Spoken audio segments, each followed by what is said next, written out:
दोस्तों, आप लोगों का हमारे स्टडी चैनल सूर्य प्रकाश ज्ञान ज्योति में हार्दिक स्वागत व अभिनंदन है। दोस्तों, यूपी बोर्ड 2023 में पूछे जाने वाले एक महत्वपूर्ण टॉपिक जो बेटा विद्युत चैप्टर से संबंधित है, जो बेटा प्रतिरोधों के समांतर क्रम संयोजन के तुल्य प्रतिरोध का व्यंजक है।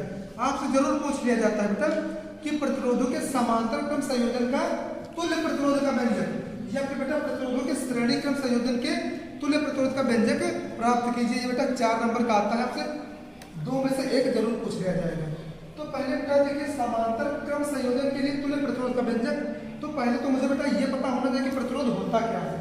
तो प्रतिरोध मतलब बेटा जो हमको रोकता है ना बेटा, उसे क्या बोलते हैं? प्रतिरोध।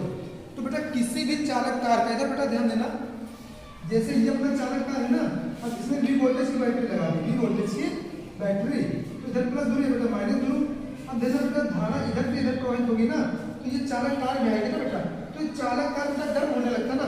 लेकिन ये बेटा ध्यान देना, किसी भी इसके अंदर कोई ऐसा गुण होता है, प्रत्येक चालक तार के अंदर एक ऐसा गुण होता है जो बेटा इसमें प्रवाहित होने वाली विद्युत धारा, जो इसमें प्रवाहित होने वाली विद्युत धारा के प्रवाह का विरोध करता है, मतलब इस दिशा से जाने से इसको रोकता है। यही गुण बेटा क्या कहलाता है? प्रतिरोध, है ना। तो ध्यान देना बेटा, किसी भी चालक तार का वह गुण, किसी भी चालक तार का वह गुण जो उसमें प्रवाहित होने वाली विद्युत धारा के प्रवाह, मतलब बेटा इधर प्रवाह होना ना हो रहा है ना बेटा, तो विद्युत धारा के प्रवाह का विरोध करता है, प्रतिरोध कहलाता है। और इसे कैपिटल R से प्रदर्शित करते हैं तथा इसका मात्रक बेटा ओम होता है। इसका मात्रक ओम होता है। इसका मात्रक बेटा ओम होता है। दोस्तों, प्रतिरोधों के समांतर क्रम संयोजन के तुल्य प्रतिरोध का व्यंजक, मतलब ये सब निकालने से पहले मुझे काफी चीजें समझनी होती है। तो बेटा प्रतिरोध का सिंबल अपना ये होता है, ये बेटा प्रतिरोध का सिंबल होता है। तो बेटा इधर ध्यान देना, ये अपना कोई बेटा V वोल्टेज की बैटरी और ये अपना चालक तार, ये A और B जो सीधा है ना बेटा, ये B सीधा, तो ये मतलब अपना क्या बेटा चालक तार है। ये भी क्या है? चालक तार, जिसके बेटा बीच भाग में देखो बेटा एक प्रतिरोध R1, दूसरा प्रतिरोध बेटा R2, तीसरा प्रतिरोध बेटा R3 लगा देंगे। तो बेटा आप लोग जानते होंगे, बाकी हम आपको बताते हैं कि बेटा धारा हमेशा माइनस ध्रुव से प्लस ध्रुव से माइनस ध्रुव की ओर बहती है ना बेटा। धारा हमेशा प्लस ध्रुव से माइनस ध्रुव की ओर बहती है, लेकिन इलेक्ट्रॉन भैया माइनस ध्रुव से प्लस ध्रुव की ओर बहते हैं, प्रवाहित करते हैं ना बेटा। तो जो बेटा विद्युत धारा की दिशा होती है ना बेटा, इलेक्ट्रॉनों के प्रवाह के विपरीत दिशा होती है ना बेटा। तो ध्यान देना बेटा, इलेक्ट्रॉन इधर से इधर प्रवाहित करेंगे ना, लेकिन धारा अपनी बेटा इधर से इधर आएगी ना बेटा।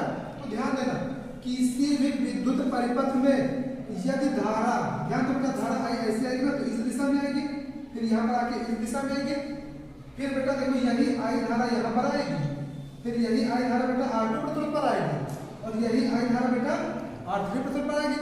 फिर बेटा इसी से बेटा कुछ धारा क्षय हो जाती है और जो धारा बचती है वो सीधे फिर आपके बैटरी में मिल जाती है ना बेटा। देखो बेटा, धारा के प्रवाह के लिए केवल कितने मार्ग मिले? केवल एक मार्ग मिला ना। देखो बेटा, ऐसे आते आते एक ही मार्ग से धारा प्रवाहित होती हुई फिर आके बैटरी में ना। तो जब कहीं भी किसी भी परिपथ में यदि धारा के प्रवाह के लिए केवल एक ही मार्ग मिले तो वह बेटा श्रेणी क्रम संयोजन होता है ना भैया। अब जैसे अपने जो खेत होते हैं ना, ये चल गई नाली, तो अगर बेटा ध्यान देना, अब यहाँ से बेटा अपना नहर है ना, तो नहर से बेटा ध्यान देना, अगर पानी सीधे हमारे खेत में आ रहा है ना बेटा, तो ये हो जाएगा कौन सा संयोजन? श्रेणी क्रम ना। लेकिन रास्ते में भैया दो लोग, इधर एक लोग, एक इधर लोग, थोड़ा थोड़ा पानी काट लिए ना बेटा, तो थोड़ा देना बेटा। अब जो पानी बेटा इधर चलेगा ना, अब थोड़ा पानी इधर आएगा, थोड़ा पानी उधर जाएगा, थोड़ा पानी इधर जाएगा। तो जब कहीं बेटा पानी 3 मार्गों में बट जाए ना, 3 या 4 या 2 मार्गों में बट जाए, तो बेटा कौन सा संयोजन होगा? समांतर क्रम संयोजन ना बेटा, इधर ध्यान देना। और जैसे पानी बेटा ना बटे तो कौन सा संयोजन होगा? श्रेणी क्रम संयोजन होगा ना। इधर ध्यान देना, तो ये बेटा कौन सा संयोजन है? श्रेणी क्रम ना। तो ये बेटा प्रतिरोधों का श्रेणी क्रम संयोजन, श्रेणी क्रम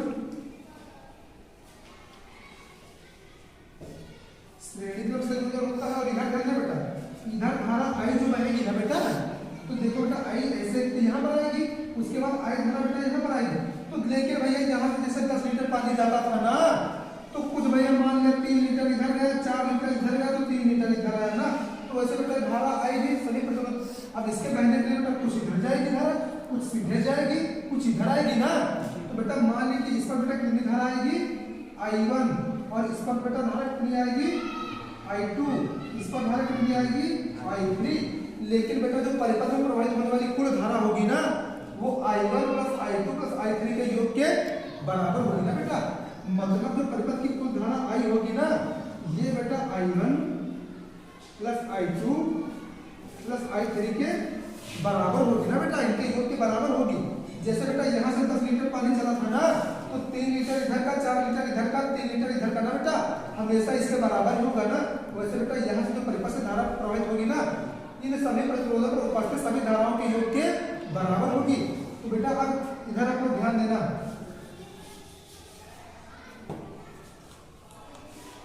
मतलब बेटा जो श्रेणी क्रम संयोजन होता है ना, तो इसमें बेटा धारा सभी प्रतिरोधों पर समान होती है ना।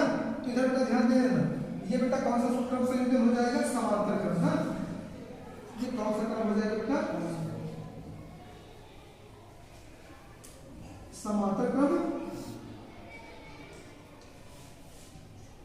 संयोजन ना। तो इसमें बेटा विभव बढ़ता है ना। अब जो V विभव लगेगा ना बेटा, तो ये बेटा यहाँ पर R1 प्रतिरोध पर V1 विभव लगेगा, इस पर बेटा V2 लगेगा, इस पर बेटा V3 लगेगा ना। अब देखिए जैसे श्रेणी क्रम संयोजन में चल रहा है ना, तो इसमें लाइन हम लोग कतार में लगे होते हैं ना बेटा। मान लें कतार में काफी दूर तक बच्चे लगे हैं और हम लगे सबसे पीछे। अब हम जब धक्का देंगे ना, जैसे धक्का देंगे ना, तो पहले वाले पर ज्यादा जोर लगेगा, उसके वाले पर थोड़ा कम लगेगा, उसके आगे वाले पर और कम लगेगा ना, और जो सबसे लास्ट में होगा ना उस पर बहुत ही कम लगेगा ना। लेकिन बेटा जो सब पर लगने वाला बल का योग होगा ना, हमारे द्वारा लगाए गए बल के बराबर होगा ना बेटा। तो वैसे बेटा देखो V विभव की बैटरी क्या करती है, ये आवेश को बेटा प्रवाहित करती है ना, आवेश के प्रवाह के लिए बल प्रदान करती है, ठीक है। तो बेटा जो इस परिपथ का तुल्य प्रतिरोध तुल्य विभव होगा ना बेटा, तो परिपथ का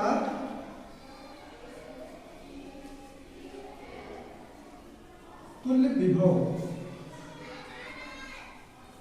विभव बेटा V बराबर बेटा होगा V1 plus V2 plus V3, ठीक बेटा।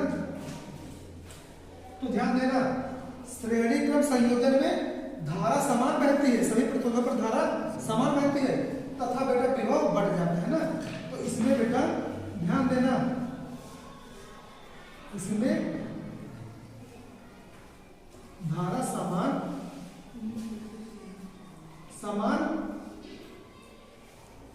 इसमें धारा समान बहती है ना बेटा।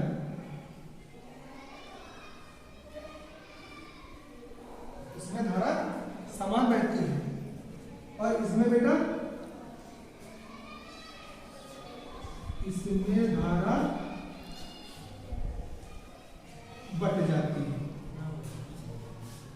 ठीक है भैया। और इसमें बेटा ध्यान देना, इसमें विभव बढ़ता है ना। इसमें क्या बढ़ेगा बेटा, इसमें विभव बढ़ जाता है। इसमें विभव समान रहता सभी उत्पन्न बेटा, इसमें सभी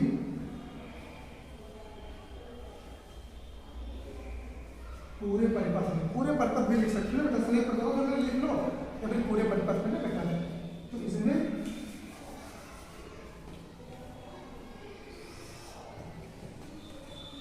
लिख लो बेटा, पूरे परिपथ में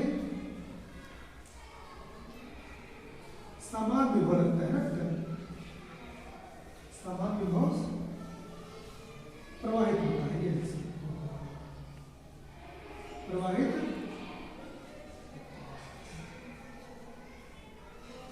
होता है। तो ये चीज बेटा जिसको पता होगी ना, वो श्रेणी क्रम संयोजन, समांतर क्रम संयोजन बड़े आसानी से कर लेगा।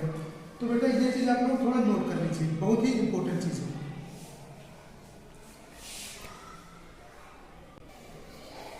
दोस्तों हम लोग सीखेंगे प्रतिरोधों के समांतर क्रम संयोजन के लिए तुल्य प्रतिरोध का व्यंजक।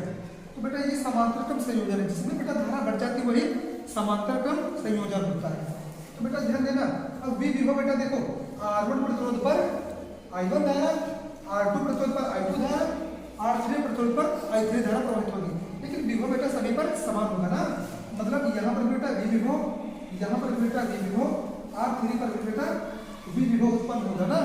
तो बेटा ध्यान देना, ये R1 का ये बेटा पहला सिरा है, ये बेटा दूसरा सिरा है, ये बेटा R2 का पहला सिरा है, ये इसका दूसरा सिरा है, ये इसका पहला सिरा है, ये इसका दूसरा सिरा है, ये बेटा A सिरा, ये बेटा परिपथ का B सिरा। ठीक, तो ध्यान देना आप लोग कि प्रतिरोधों के समांतर क्रम संयोजन में पहले सिरे से पहला सिरा, पहले सिरे से पहला सिरा, प्रतिरोधों के समांतर क्रम संयोजन में प्रतिरोधों के समान सिरे जुड़े होते हैं ना बेटा, पहले सिरे से पहला सिरा और दूसरे सिरे से दूसरा सिरा। तो बेटा देखिए इसको कैसे लिखते हैं, माना R1, R2 तथा R3 ओम के प्रतिरोध परिपथ में समांतर क्रम में जुड़े। तो बेटा ऐसे लिखते हैं, माना R2, R3 ओम के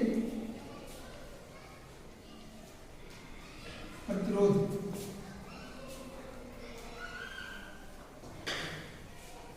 परिपथ में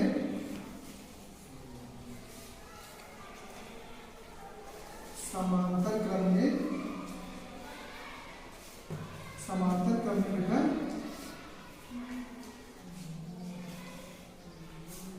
संयोजित है, मतलब बेटा जुड़े है ना बेटा।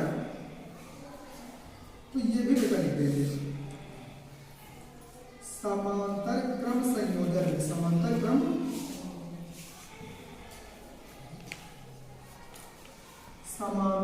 संयोजन में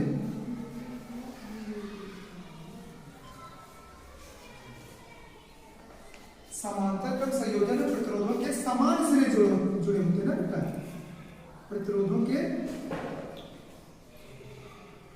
समान सिरे जुड़े होते हैं। ठीक है, प्रतिरोधों के समान सिरे जुड़े होते हैं। ठीक बेटा, R1 प्रतिरोध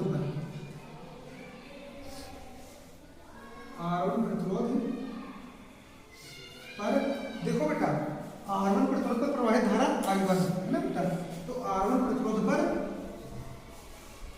बहुत ईजी होता है बेटा, प्रवाहित धारा बेटा कितना I1। तो बेटा देखो R2 प्रतिरोध पर है ना बेटा, तो R2 प्रतिरोध पर प्रवाहित धारा कितनी होगी बेटा I2 है ना। और बेटा R3 प्रतिरोध पर देखो, R3 प्रतिरोध पर इसके नीचे जो लिखा है R3 प्रतिरोध पर प्रवाहित धारा कितनी होगी बेटा I3 है ना बेटा। तो इधर बेटा ध्यान देना, परिपथ में प्रवाहित कुल धारा I, परिपथ में प्रवाहित कुल धारा I बेटा ध्यान देना।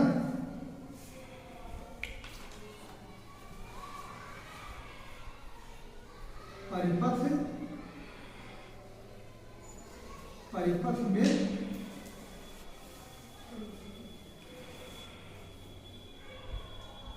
प्रवाहित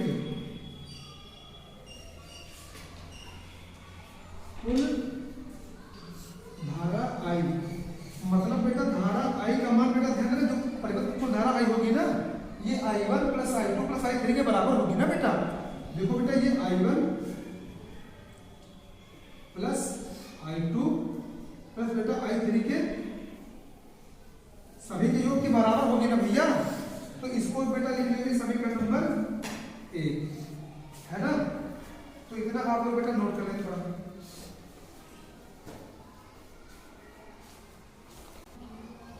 तो बेटा माना R1 R2 R3 ओम के प्रतिरोध परिपथ में समांतर क्रम में संयोजित है।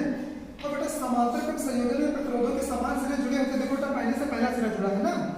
देखो बेटा परिपथ में प्रवाहित धारा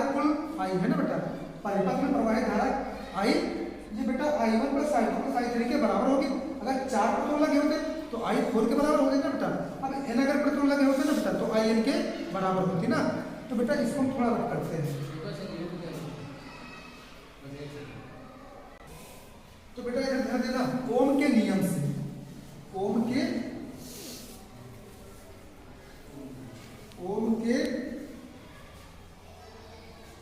नियम से, है ना भैया। ओम का नियम से बेटा आई बराबर बी अपान आर, है ना बेटा। तो प्रतिरोध R1 पर धारा, प्रतिरोध R1 पर धारा I1 बराबर बेटा देखो विभव बेटा सभी में समान प्रवाहित हो रहा है ना बेटा, तो ये V अपान R1 हो जाएगा। अब बेटा प्रतिरोध R2 पर,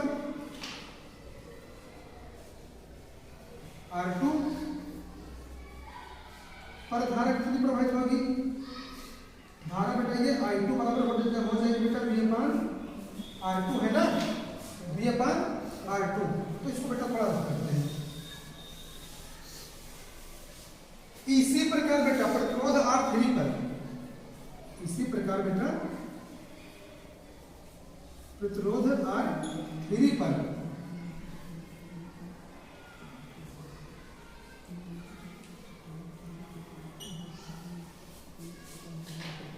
प्रवाहित धारा बेटा I3, है ना, प्रवाहित धारा I3 ये बराबर हो जाएगी बेटा V।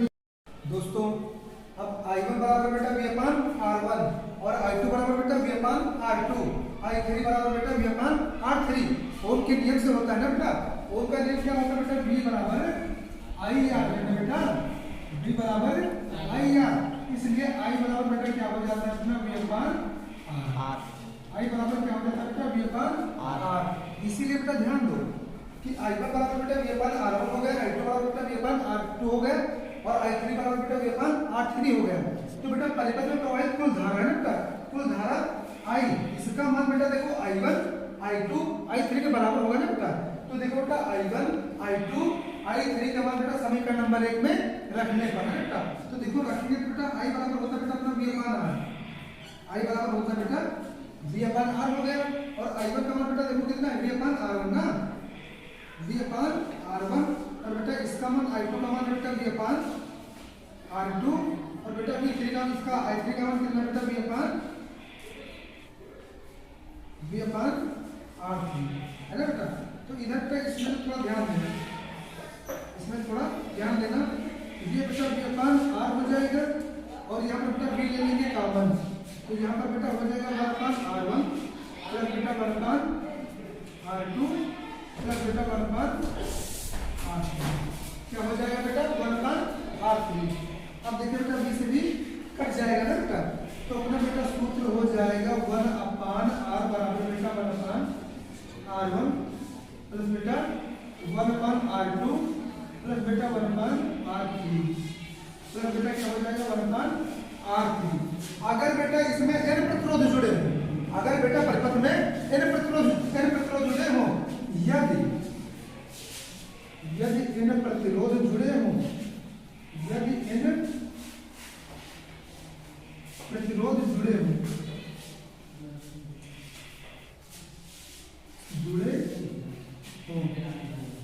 तो बेटा देखिए क्या हो जाएगा 1 अपान R बराबर बेटा 1 अपान R1 प्लस बेटा 1 अपान R2 प्लस बेटा 1 अपान R3 डैश करके बेटा 1 अपान R3। तो जितने भी बेटा प्रतिरोध लगे हों तो ये बेटा बस ये बेटा प्रतिरोधों के समांतर क्रम संयोजन का तुल्य प्रतिरोध होता है, ठीक है बेटा। तो दोस्तों ऐसे ही वीडियो प्राप्त करने के लिए हमारे चैनल को सब्सक्राइब करें, लाइक करें एंड शेयर करें। तो अगले वीडियो में हम लोग बेटा देखेंगे प्रतिरोधों के श्रेणी क्रम संयोजन का तुल्य प्रतिरोध का व्यंजक कैसे प्राप्त करते हैं।